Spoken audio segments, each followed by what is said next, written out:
ప్రియమైన సహోదరి, ప్రియమైన సహోదరుడా, అందరికీ ప్రేస్ లార్డ్. కష్టాల్లో ఉన్నవారి కొరకు ప్రార్థన చేసుకుందాం. ఏకీభించండి అందరూ మోకాలు వేసి. దేవా, ఆకాశమును భూమిని కలుగుజేసిన సృష్టికర్త, మమ్మును కలుగుజేసిన తండ్రి, నీకు అనేక నమస్కారములు. మా పాపములు క్షమించుము.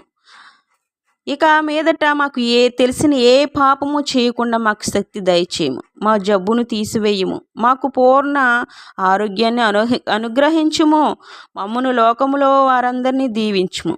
మమ్మల్ని దీవించి లోకంలో ఉన్న వారందరినీ కూడా దీవించండి.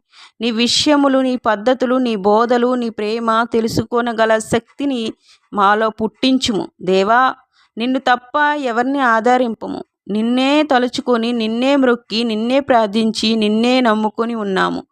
యేసునామములో అడిగి వేడుకుంటున్నాను. మహిమ, ఘనత, కీర్తి మీకే చెల్లునుగాక. ఆమెన్. హల్లెలూయా.